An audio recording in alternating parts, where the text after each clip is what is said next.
You know, sermon clips are extremely popular. They're everywhere you look on social media. In fact, we even made a video to show you guys how you can edit these videos for your own church with using nothing other than just your phone and a free app. But a lot of you guys might be like me, where your workflow is from a computer and maybe you're doing this every single week. You don't want to use an app every single time on your phone. You want a little bit more control and you want a little bit better of a polished product at the end anyway. Well, I'm going to show you guys how to do that today at a computer. Let's do this.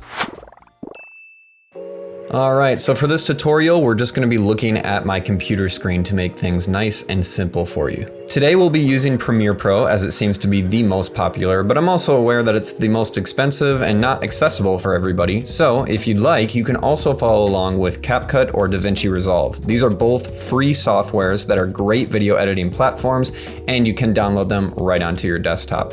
I'll be briefly showing how to use different features and processes as we go along, so even if you don't have Premiere Pro, the principles will still apply in these editing softwares. DaVinci Resolve and CapCut can be downloaded directly from the company's websites, but I will give this disclaimer now. There's features that we'll be covering today, such as auto tracking and auto captions, that are very common in sermon clips, and these features are only available in the paid version of DaVinci Resolve, which is DaVinci Resolve Studio. But it should be noted that you can easily still make sermon clips in the free version of DaVinci Resolve. It's just a little bit more work as you don't have the auto features. Okay, with all of that out of the way, let's get started. Open up your software and click New Project. For Premiere Pro, you can change the project name in the top left-hand corner. I would leave all the other settings at their default, and then at the bottom right corner, click Create. Once you've created your project, you're going to be greeted with a screen that looks like this, and our first step is going to be to import our media. Now, I'm assuming you already have the video file of the sermon that you want to edit,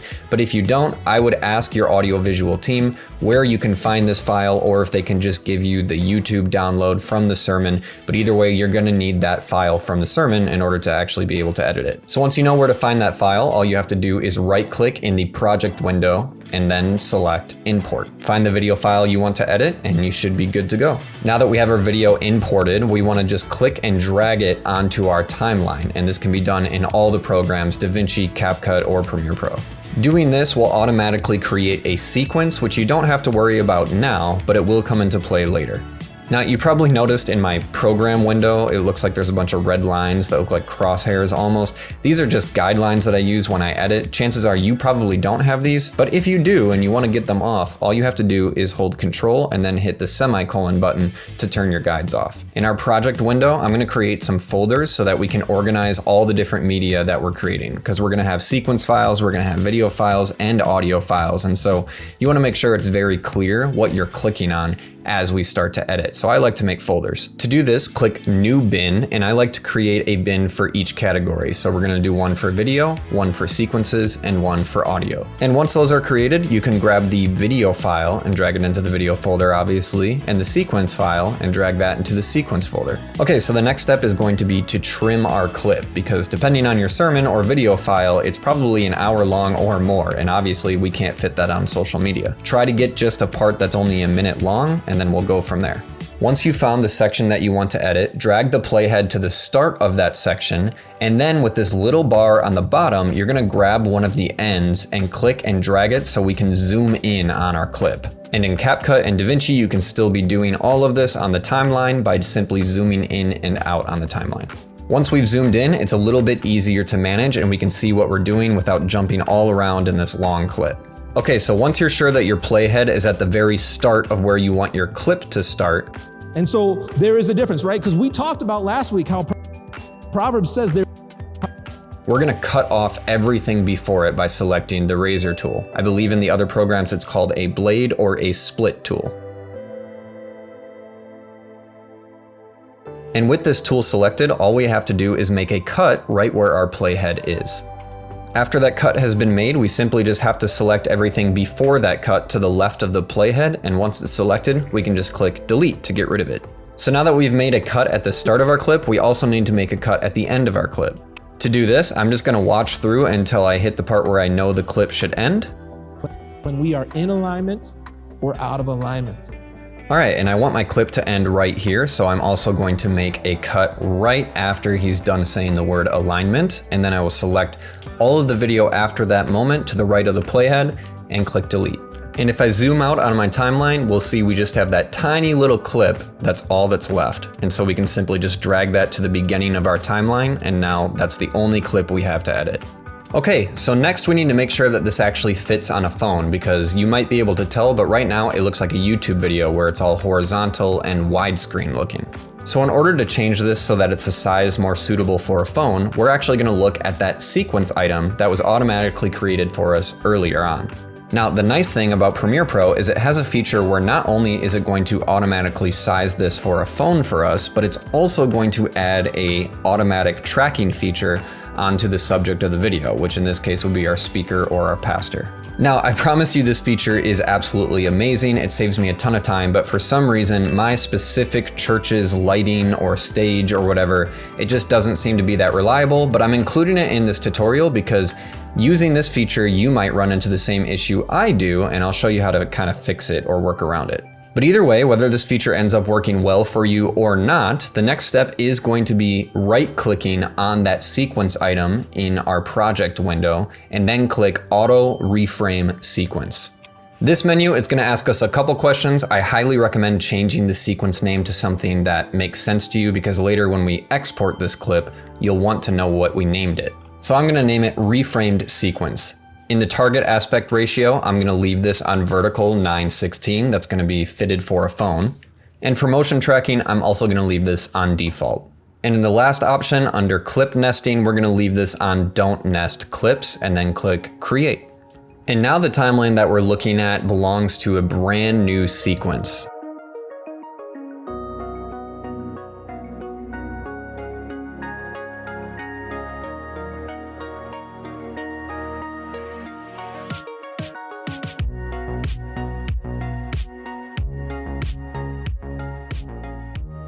Now, I mentioned before, this is also going to automatically add an effect that is supposed to track the motion of your pastor as they walk around. This doesn't really work for my church's clips ever. I'm not really sure why, but I'll show you how to fix it in a second here. However, now's the time to watch your clip back, and if it perfectly tracks the movement of your pastor and the clip looks fine, you can skip to this timestamp. If you're using CapCut, you can find this feature built in the menu shown on the screen right now, and this actually worked nicely for me with this exact same clip. If you're using DaVinci Resolve, this is unfortunately one of the features built into only their paid version, DaVinci Resolve Studio, but if you do need to manually add keyframes like I'm about to do, you can follow along with this next step. So once again, watch your clip through, and if it looks perfect and it perfectly tracks your pastor, you can skip to this timestamp, but if not, and it's jumping all over the place like mine, let's fix this. First of all, in order to see what we're doing a little bit better, now that this is sized correctly for a phone, I'm actually gonna change our workspace. To do this, you go to Window, then Workspaces, and then switch to Vertical. This is going to place our program window on the right of the screen, and it's also going to be able to utilize more of a top to bottom vertical approach. With our clip selected, we're going to go up to Effect Controls and then scroll down until we see the Auto Reframe effect. All we need to do now is click on it and click Delete. Alright, so now we are going to manually track the motion of our pastor by adding keyframes. And in order to do this accurately, what I like to do is actually turn those guides back on. So what we're gonna do is go to View and then click View Guides. And you can simply click and drag these around. So I like to make a crosshair right where my pastor's chest is, because that seems to be the best accuracy for tracking his motion. So now we just need to make sure that our playhead is at the beginning of our clip, and then we'll go up to the Effect Controls panel once again and click that little stopwatch icon that says Position. And this is going to manually create our first keyframe. And as soon as this clip starts, my pastor is already moving. So what I'm gonna do now that we have our first keyframe created at the beginning of the clip, play the clip forward and allow him to walk a couple steps until he stops, and then I'm gonna pause it. As you can see, he's completely off screen, but if I go up to Effect Controls now, I can drag that first number under the Position row and actually drag it until my pastor is once again in the very center of those red crosshairs that I turned on for my guide. And this will create our second keyframe, as you can see. And so if I go back to the very beginning of our clip now and play it from the beginning, we can see that it perfectly tracks our pastor in between those two keyframes. And so let's keep going. After that second keyframe, I'm gonna wait for him to get a little bit off center once again, pause it, and then drag that position number until he's in the center again to create yet another keyframe. And if we play it back, we can actually see all 3 of those keyframes are accurately tracking our pastor's motion. And so this step really can be a tedious one, but once you do it enough times, you can get pretty quick on it. And I do want to remind you that you can always delete a keyframe or move it around to make it a little bit more accurate if you feel like you messed one up. Either way, go throughout the entire clip tracking your pastor's motion and watch it back and adjust keyframes accordingly. And once you're done with the step. If you skip to this timestamp, the only thing that you missed is we changed our workspace by going to Window, Workspaces, and then Vertical. Okay, so for the next step, we're gonna add our captions, and we can do this by clicking the Text tab at the top of the screen. But if you don't see this, you can always go up to Window and then just click Text, and it should bring it right up. Now we just click the Transcript tab, and then you can click Transcribe Sequence, or if you ever screw this step up or need to redo it, you can click the 3 dots at the top right-hand side, and then just click Retranscribe Sequence. In this window, I'm just gonna leave everything at default because my pastor is speaking English, I don't have multiple speakers, and for the audio analysis, I only have 1 audio track, so it can be left on mix. But if you have multiple audio tracks or multiple people talking, you can actually target one specific audio track to create captions for specifically. And now I click Transcribe. And now you can watch your clip back and read the transcription as it plays along. And the goal here is to catch any moments that it might have actually gotten something wrong, because this tool isn't perfect, but it is surprisingly accurate. If it does get something wrong, all you have to do is double click on the transcript and then actually change the words so that it reflects what it's supposed to say. So now we're gonna click Create Captions. In CapCut, all you have to do is go up to the text tool at the top of the screen, then click Auto-Captions on the left, and then click Create. DaVinci Resolve, this is only a paid feature, and you'll have to add them manually if you have DaVinci Resolve, the free version. Clicking Create Captions is gonna bring up this menu, and all we have to do is click that little drop-down arrow under Preferences. Now you can play with these settings however you would like, but I like my captions to appear very often and very quickly, and so I'm gonna drag the little meter for the maximum length in characters all the way to the left, as well as the minimum duration in seconds, and I'm gonna switch the lines option to a single line for my captions. Once that's done, just click Create Captions. This is going to create a subtitle track. That's what all those little blocks at the top of our timeline are now. And if you play your clip along, you might actually notice the captions were created, but they're very small and at the very bottom of the screen. So now we can edit them. In order to edit them, all we're gonna do is click and drag so we can select every single little block in the subtitle track, and then we're gonna go up to the Essential Graphics tab. Next, we're gonna click Edit, and then we're actually going to scroll down to our first option that I wanna change, which is the font. I can't tell you what font to use, just pick one that you think looks good. Up next, we're gonna actually position our captions, and this can be done in the Align and Transform section. You can just click around on the zone grid, or you can actually tweak it manually by the numbers right next to the zone grid. And I like to place my captions right where my pastor holds his microphone. And this is a good time where you can also slide the scale portion, which is underneath the font options, to kind of adjust the size of your captions. Now we're scrolling down to the Appearance section of the Essential Graphics tab, and this is where you can change the color of your captions. You can also add a stroke option, you can add backgrounds, you can add drop shadows. This is really where you can go crazy and give it a lot of life. So find something that looks good for you. I'm kind of showing you all the options here, but I don't really like the look, so I'm gonna go back to what I think looks nice.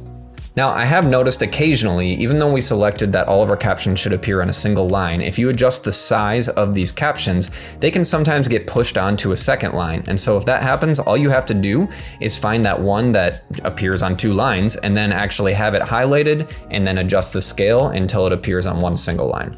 And remember, all of these words can actually be edited on their own under the subtitle track. So if I wanted one specific word to be colored differently than the others, I can do that simply by just going to that block, making sure that's selected, highlighting the word, and then changing the color. All right, so now I want to actually animate the text as it appears on the screen. So what I'm going to do is highlight all of the different blocks in the subtitle track, and then go up to Graphics and Titles and click Upgrade Captions to Graphics. And as you can see, they've all been converted to graphics on our timeline now, which are much more customizable and controllable. Now, we don't have to go through and apply a different animation to every single word. So we're just gonna do one for the very first word and then apply it to the rest of them. So I'm gonna zoom in on our timeline here and then click that very first Proverbs graphic. With it selected, I'm gonna go up to the Effect Controls window and then just click on the rotation. Just click the word, not the actual stopwatch, and this will actually show us our anchor point, which I can then drag to the middle of the word Proverbs. This is gonna make it so that when the word pops onto the screen, it's happening from the center of the word and not somewhere else. And now I just wanna make sure that my playhead is once again dragged to the very beginning of our clip, and I'm gonna click the stopwatch under the scale property in the effect controls window. Once that's done, we're gonna change the value to 0 so that the word Proverbs is all the way down and so small that we can't even see it. And now I'm just gonna move forward in our clip a tiny bit, and I'm just gonna move forward 6 frames by hitting the right arrow key 6 times. So now I'm gonna create that second keyframe by changing our scale value to 120. And to make it appear like it's kind of popping and then landing into place, now I'm just gonna move forward an additional 3 frames. And I'm gonna change the scale value to 100. So now the animation would appear that it goes from completely small to very big and then a little bit smaller. And this kind of creates that pop illusion. And once again, these keyframes are adjustable after you create them. So I'm actually going to highlight the last 2 and drag them a little bit to the left so that it actually pops in a little bit quicker. Okay, this looks good. So now I want to apply that same animation to every single word. In order to do this, I'm going to select our Proverbs graphic and I'm going to right click on it and then go up to copy. Then I'm going to zoom out on our timeline so I can see all of the different graphics and all the different words. And I'm going to select all of them except for the very first one being Proverbs. And then I'm going to right click on my selection and click paste attributes. And what this did is it applied that same animation to every single word. And if you click on a word and go into the effect controls of that specific graphic, you'll see those keyframes there and you can adjust them manually if you want, but now they should all look pretty good. All right, so the last step is to add some music. Now you can export this without music if you want and add music in a social media app like Instagram or something like that, but I like to add my music into the actual clip in Premiere Pro. In order to do this, all you have to do is import your media, find the song that you want, and once it's in Premiere Pro, you just drag it onto your timeline. The music ends up being pretty loud usually, so I like to drag it down to either -20 or -25, somewhere around there. And you will want to trim this music so that it actually fits the length of your clip, just like we did before with the razor tool. Okay, so now it's time to get this video out of Premiere Pro and onto your computer so you can upload it wherever you want. In order to do this, we're gonna select the correct sequence, and this is usually found in the auto reframe sequences folder that was automatically created once we did that auto reframe step. Once you've confirmed that it is indeed the correct sequence that you want to export, all you have to do is right click on it and then click export media. Now this screen can be kind of intimidating, but honestly, we're gonna leave the majority of these settings on their default. There's just a couple that I would recommend doing. First, I would change the format to H.264 if it's not already on there by default, and then you're gonna change the file name to whatever you want, really. Up next, you're gonna click on the location path, and this you're gonna change to wherever you know you can actually find it on your computer. Most people select the desktop. Next, you can click the little drop-down arrow next to video, and then you can click the button with the 3 little dots that says more, and then you're gonna check the box that says use maximum render quality. Optionally, you can go down to the bitrate settings as well and change the bitrate encoding to VBR2 pass. And this just does 2 pass-throughs instead of 1 when exporting your video, so things like animation look a little bit cleaner. And finally, we can just click export. And as you can see, if I check my desktop, there it is. The clip is ready to be used on social media. I hope this video was helpful to you guys. So if you have any questions, please let me know down in the comments below and consider subscribing because we like to make content similar to this that helps churches just like yours all the time. And the subscription is the best way to get notified. But otherwise, we'll see you in the next one.